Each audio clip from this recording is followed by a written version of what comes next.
ഇതിലൂടെ ഒരുപാട് നേരം ഇരുത്തിയെന്ന് എനിക്കറിയാം. പക്ഷെ സുഖമല്ലേ, സന്തോഷമല്ലേ? എല്ലാവർക്കും നമസ്കാരം. ഇതെൻ്റെ 148ാമത് സിനിമയാണ്. പക്ഷേ എന്നെ സംബന്ധിച്ച് ഞാൻ ഇന്ന് വേദിയിൽ നിൽക്കുമ്പോൾ എന്താണെന്നറിയില്ല, പ്രത്യേക ഒരു നെഞ്ചിരിപ്പോടു കൂടിയാണ് നിൽക്കുന്നത്. ആദ്യമായിട്ടൊരു സിനിമ ഇറങ്ങാൻ പോകുന്നതിൻ്റെ ആ ഒരു ഫീലാണ്. സാധാരണ അപൂർവമായിട്ട് അങ്ങനെ സംഭവിക്കാറുള്ളൂ.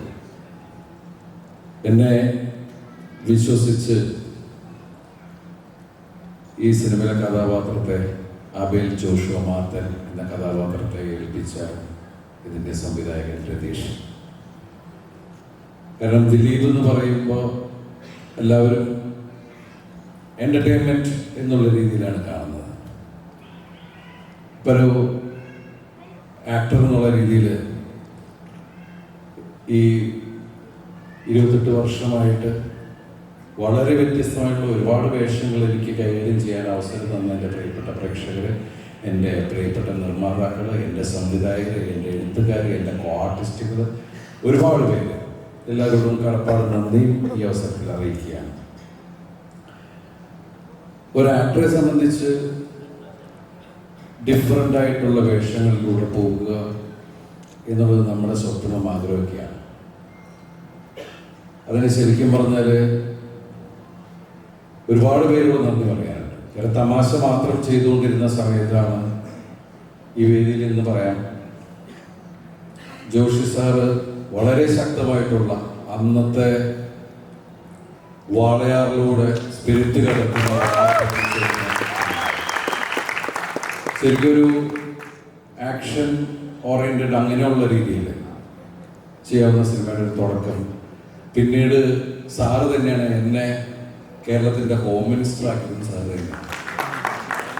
പിന്നെ ചെസ്, അതൊക്കെ വേറെ തരത്തിലുള്ള സിനിമ ചെയ്യാനുള്ള ഒരു ലൈസൻസ് കിട്ടുക എന്ന് പറഞ്ഞാൽ വലിയ സന്തോഷം. ഇന്നും നമ്മുടെ പ്രിയപ്പെട്ട പ്രേക്ഷകരടക്കം എല്ലാവരും ചോദിക്കുന്നുണ്ട് എന്നാണ് വളരെ പരമസുഖം എന്നൊക്കെ. അപ്പോൾ ആ സിനിമ അത്രത്തോളം ജനങ്ങളിലേക്ക് എത്തി.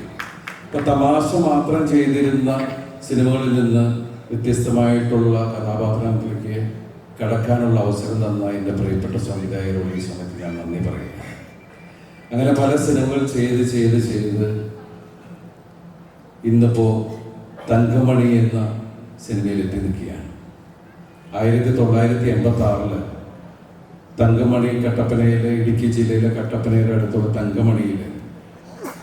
തങ്കമണി സംഭവം ഉണ്ടാവുകയും അതൊക്കെ ഞാൻ അന്നത്തെ പത്രങ്ങളിലൊക്കെയാണ് വായിച്ചത്. അന്ന് ഞാൻ കോളേജിൽ പഠിക്കുന്ന സമയമാണ്. പക്ഷേ ലൈഫിൽ ഞാൻ ഒരിക്കലും ചിന്തിച്ചിട്ടില്ല തങ്കമണിയിൽ ജീവിക്കുന്ന, തങ്കമണിയിൽ ജനിച്ചു വളർന്ന ഒരു കഥാപാത്രമായിട്ട് ഞാൻ പിന്നീട് അത് ഒരു സ്ക്രീനിൽ പ്രസന്റ് ചെയ്യുന്ന ഒരു അവസ്ഥയിൽ ഞാൻ സ്വപ്നത്തിൽ പോലും ചിന്തിച്ചിട്ടില്ല. പക്ഷെ അന്നൊക്കെ തങ്കമണി എന്ന് പറയുന്നത് എന്നെ സംബന്ധിച്ച് വളരെ ദൂരെയുള്ള ഒരു നാടാണ്. ഞാൻ ആലുവയിൽ പഠിക്കുകയും ഒരു വൈപ്പിൻ കരയും അല്ലെങ്കിൽ കൂടി ഒന്ന് എറണാകുളം ജില്ല, പിന്നെ ഗുരുവായൂർ അമ്പലത്തിൽ പോകുമ്പോൾ തൃശ്ശൂർ ജില്ലയിലേക്ക് പോകാം, ഇങ്ങനെയൊക്കെ ഉള്ളൊരു ലോകമായിരുന്നു എൻ്റേത്. അന്ന് എന്നെ സംബന്ധിച്ച് കട്ടപ്പന എന്ന് പറഞ്ഞ വളരെ ദൂരമുള്ള എവിടെയോ ഉള്ളൊരു സ്ഥലം, അവിടെ ഇങ്ങനെയൊക്കെ സംഭവിച്ചു. പക്ഷേ ഈ സിനിമയുടെ കഥയുമായിട്ട് അല്ലെങ്കിൽ തങ്കമണി സംഭവത്തിനെ ബേസ് ചെയ്തൊരു കഥയുണ്ടെന്ന് രതീഷ് പറയും. രതീഷ് അതിനെക്കുറിച്ച് പറയാൻ വരികയും അപ്പോഴാണ് തങ്കമണി എന്ന് പറയുന്ന ആ ഗ്രാമത്തിൻ്റെ വേദന, അതിൻ്റെ ആഴം എനിക്ക് മനസ്സിലാവുകയൊക്കെ ഉണ്ട്. പക്ഷെ ഇതിൽ ഞാൻ കണ്ടത് ഒരു വ്യത്യസ്തമായിട്ടുള്ള വെച്ചാൽ റിയൽ ഇൻസിഡൻസിനെ ശരിക്കും ഒരു ഫിക്ഷനോട് ബ്ലെൻഡ് ചെയ്തിട്ട് ഒരു ഗംഭീര കഥ ഞാൻ കേട്ടു. അപ്പോൾ അത് ആബേൽ ജോഷുവ മാത്തൻ എന്ന കഥാപാത്രത്തിലൂടെയാണ് അയാളുടെ പ്രണയം, അയാളുടെ കുടുംബം, അയാളുടെ സൗഹൃദം എല്ലാം കൂടി ചേർത്ത് ആണ് ഈ സിനിമ കോർത്തിണക്കിയിരിക്കുന്നത്. ഇപ്പോൾ റിയൽ ഇൻസിഡൻസ് ഏറ്റവും കൂടുതൽ ഇപ്പോൾ ലാസ്റ്റ് മഞ്ഞുമൽ ബോയ്സ് വരെ നമ്മൾ കണ്ട കാര്യങ്ങൾ അല്ലെങ്കിൽ കേട്ടറിഞ്ഞ കാര്യങ്ങൾ നമ്മുടെ മുമ്പിൽ ബിഗ് സ്ക്രീനിൽ അത് റീക്രിയേറ്റ് ചെയ്യണം. അപ്പം അങ്ങനെയുള്ള ഇപ്പോൾ ഒരുപാട് സിനിമകളുണ്ട്. ഇപ്പോൾ 12th ഫെയിൽ, അങ്ങനെ ഒരുപാട് സിനിമകൾ 2018 മലയാള സിനിമയിൽ ഏറ്റവും വലിയ ഹിറ്റായ സിനിമ നമ്മൾ കണ്ടതാണ്, നമ്മൾ അനുഭവിച്ചറിഞ്ഞതാണ്. അപ്പം അങ്ങനെ നിൽക്കുന്ന സമയത്ത് ഇത് തങ്കമണി എന്ന നാടിനോടുള്ള അത് ലോകത്തിൻ്റെ മുമ്പിലേക്ക് തങ്കമണി എന്ന നാടിനെ നമ്മൾ ശ്രദ്ധിപ്പിക്കുന്നു, അല്ലെങ്കിൽ നാടിന് ഡെഡിക്കേറ്റ് ചെയ്യുന്ന ഒരു സിനിമ തന്നെയായിരിക്കും ഇത്. ആരെയും മോശമാക്കണം എന്നുള്ളൊരു സിനിമ തന്നെയല്ല. ഇപ്പോൾ രമേശ് ചേട്ടനൊക്കെ പറഞ്ഞ പോലെ ഈ സിനിമ നമുക്ക് ഒരു തങ്കമണിയെ മാറട്ടെ എന്നുള്ള പ്രാർത്ഥന. കാരണം നമ്മൾ ഈ സിനിമ ചെയ്തിട്ടുണ്ട്, ഈ സിനിമ നിങ്ങൾ കാണുക. കാരണം വേറെ അവകാശവാദങ്ങളൊന്നും പറയുന്നില്ല. പിന്നെ ഇവിടെ പറഞ്ഞ പോലെ, എല്ലാവരും പറഞ്ഞ പോലെ, മലയാള സിനിമ ഇപ്പോൾ ജനങ്ങൾ ഇടയ്ക്ക് 3-4 വർഷമായിട്ട് ശരിക്കും വല്ലാത്തൊരു ക്രൈസിസിലായിരുന്നു. അവിടെ നിന്ന് നമുക്കിപ്പോൾ കുറച്ച് മാസങ്ങളായിട്ട് നമുക്ക് എല്ലാ സിനിമകളും തിയേറ്ററിലേക്ക് ആളുകൾ വരുന്നുണ്ട്. അത് പ്രത്യേകിച്ച് ഏറ്റവും കൂടുതൽ എടുത്തു പറയേണ്ടത് യങ്സ്റ്റേഴ്സിനോടാണ്. അവരാണ് ആദ്യത്തെ ദിവസങ്ങളിൽ സിനിമ ഒരു ആവേശമാക്കുന്നത്. അവരെല്ലാവരും ഇപ്പം ആഴ്ചയിൽ 1-2 സിനിമ കാണാൻ അവർ തയ്യാറാകുന്നു എന്ന് പറയുമ്പോൾ മലയാള സിനിമയ്ക്ക് ഒരു സുവർണ്ണകാലം വീണ്ടും തുടങ്ങുന്നു.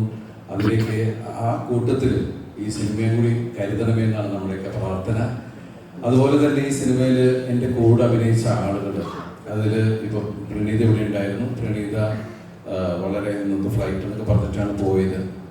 പിന്നെ നീത പിള്ള, അതുപോലെ അജ്മൽ, പിന്നെ എനിക്ക് കൂട്ടായിട്ടുള്ള ഇപ്പം അമ്പി ചേച്ചി എൻ്റെ ഒരുപാട് സിനിമകളിൽ അഭിനയിച്ചതാണ്. പുതിയതായിട്ട് അഭിനയിച്ചത് മാളവിക, അതുപോലെ ശിവകാമി, പിന്നെ ബിനു ഒക്കെ വോയിസ് സത്യനാളിൽ ഞങ്ങൾ ഒരുമിച്ചുള്ള കോമ്പിനേഷൻ ഉണ്ട്. രമ്യ കോടതി സംരക്ഷണം വക്കീലിലുള്ളതാണ്. പിന്നെ ഞാൻ ആദ്യം വിചാരിച്ചത് ഇങ്ങനെ മലയാളി അല്ല എന്നാണ് വിചാരിച്ചത്. നല്ല ഫ്ലുവൻ്റായിട്ട് മലയാളം പറഞ്ഞ കേട്ടപ്പോഴാണ് സുദേവ് നായർ. ഞാൻ ഒരുപാട് സിനിമകൾ അഭിനയിക്കണമെന്ന് ആഗ്രഹിച്ചിരുന്നതാണ്, കൂടെ എപ്പോഴെങ്കിലും വർക്ക് ചെയ്യണമെന്ന് ആഗ്രഹിച്ചാണ്. നല്ല രസമായിട്ട് മലയാളം പറയുന്നത്, നല്ല കോമഡി ഉള്ള ഒരാൾ, കോമഡി ഹ്യൂമർ സെൻസ് ഉള്ള ഒരാളാണ്. താമസിക്കേണ്ട അദ്ദേഹത്തിനെ കോമഡിയിലും കാണാമെന്നാണ് ഞാൻ വിശ്വസിക്കുന്നത്. അതുപോലെ തന്നെ അജ്മൽ എൻ്റെ നാട്ടുകാരനാണ്. ഞാൻ എന്നിട്ട് പറയുന്നത് ഈ സിനിമയിൽ അജ്മൽ വന്നത് നമ്മളോടുകൂടിയുള്ള ഒരു സ്നേഹത്തിൻ്റെ പുറത്തും കൂടിയാണ് എന്നാണ് പറഞ്ഞു. ഞങ്ങൾ ഒരുമിച്ച് 2 കൺട്രീസും വരികയൊക്കെ ചെയ്താണ്. അതിൽ എടുത്തു പറയേണ്ട ക്യാരക്ടറാണ് ഉല്ലാസ്. അപ്പോൾ അദ്ദേഹത്തിൻ്റെ അപരനായിട്ടൊക്കെയാണ് ഞാൻ ആ സിനിമയിൽ, അങ്ങനെയൊക്കെയുള്ള നിങ്ങൾ കണ്ടതാണ് ആ സിനിമയൊക്കെ. പിന്നെ അതുപോലെ എനിക്ക് കിട്ടിയ 2 സഹോദരങ്ങളാണ് അന്യ സംസ്ഥാനത്ത് നിന്ന്, നമ്മുടെ സമ്പത്ത് റാവു സാറും അതുപോലെ തന്നെ ജോൺ പേജ് ബ്രദർ പോയിട്ടില്ല വരുമാ. അതൊരു 1.5 സാധനം നിങ്ങൾക്ക് മനസ്സിലായതല്ലേ. ഏത് നിമിഷത്തിലും നമ്മൾ ചെയ്യുന്നത് വളരെ സീരിയസ് അല്ലെങ്കിൽ വളരെ ഇമോഷണൽ സീനാണെങ്കിൽ പോലും ഷോട്ട് കഴിഞ്ഞാൽ മാറിയെന്ന് എല്ലാവരോടും കോമഡി പറയുന്ന ഒരു രീതിയായിരുന്നു. അത് രതീഷും ഒട്ടും മോശമൊന്നുമല്ല. അപ്പോൾ ഈ സിനിമ ശരിക്കും പറഞ്ഞാൽ ഒരു എന്താ പറയുക, ജനങ്ങളെ എൻഗേജ് ചെയ്യിപ്പിക്കുന്ന രീതിയിൽ തന്നെയാണ് ഇത് മേക്ക് ചെയ്തിരിക്കുന്നതൊക്കെ. അപ്പോൾ ഈ സിനിമ നിങ്ങൾ 2 കൈ നീട്ടി സ്വീകരിക്കണം എന്ന് ആത്മാർത്ഥമായിട്ട് പ്രാർത്ഥിക്കുന്നു. ഇതിൽ ഞാൻ ആരെങ്കിലൊക്കെ വിട്ടുപോയിട്ട് ക്ഷമിക്കുക. അതുപോലെ ഇവിടെ വന്ന് ഈ ഓഡിയോ ലോഞ്ച് ഗംഭീരമാക്കാൻ സപ്പോർട്ട് ചെയ്ത എല്ലാവരോടും, അതുപോലെ പറയാൻ വിട്ടുപോയി, ഇതെല്ലാം ഉണ്ടാക്കി തന്ന ആൾക്കാർ വെറുതെ വിടാൻ പാടില്ല.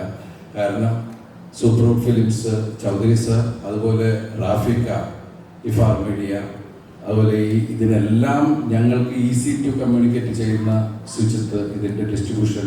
ഇവിടെ മലയാള സിനിമയിൽ ഡ്രീം ബിഗ് ഹൗസ് നിങ്ങൾക്ക് എല്ലാവർക്കും അറിയാം. ജയിലർ, ലിയോ തുടങ്ങിയ ലാസ്റ്റ് ഇറങ്ങിയ മഞ്ഞുമൽ ബോയ്സ് വരെയുള്ള സിനിമകൾ കൊണ്ടുവന്നിരിക്കുന്നത് അവർ ഡ്രീം ബിഗ് ഹൗസ് ആണ്. അവരുടെ അടുത്ത പടമാണ് മാർച്ച് 7 വരുന്ന നമ്മളുടെ തങ്കമണി. ഈ സിനിമയും പ്രിയപ്പെട്ട പ്രേക്ഷകർ എല്ലാവരും മീഡിയയുടെ സപ്പോർട്ട് എല്ലാം ആവശ്യമാണ്.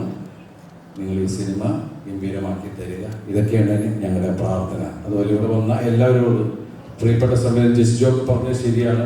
അതുപോലെ മാമാസ്, എനിക്ക് വലിയ സന്തോഷമുണ്ട് പരിചയം. ജിബിനെ ജിബിൻ, അരുൺ ഞങ്ങളുടെ സുഹൃത്ബന്ധമാണ്. അതുപോലെ അസീസ്, ഞങ്ങൾ 4 പേരുമാണ് ഇതിൽ സുഹൃത്ത്, 4-5 പേര്, സുദേവ് അടക്കം. അപ്പോൾ സിനിമ കാണുമ്പോൾ മനസ്സിലാവും ഇത് വെറും ഈ കരയാൻ മാത്രമുള്ള അങ്ങനെ ചിന്തിക്കേണ്ട. പിന്നെ ഇതൊരു മസാല അടിപ്പടമൊന്നുമല്ല. നമ്മൾ കുടുംബമുള്ളവർക്ക് ഇത് പെട്ടെന്ന് മനസ്സിലാവുന്ന ഒരു നല്ല സിനിമയിൽ അഭിനയിച്ചു എന്നുള്ള സന്തോഷത്തിലാണ് ഞാൻ നിൽക്കുന്നത്. വലിയ സന്തോഷം. താങ്ക്സ് എല്ലാം.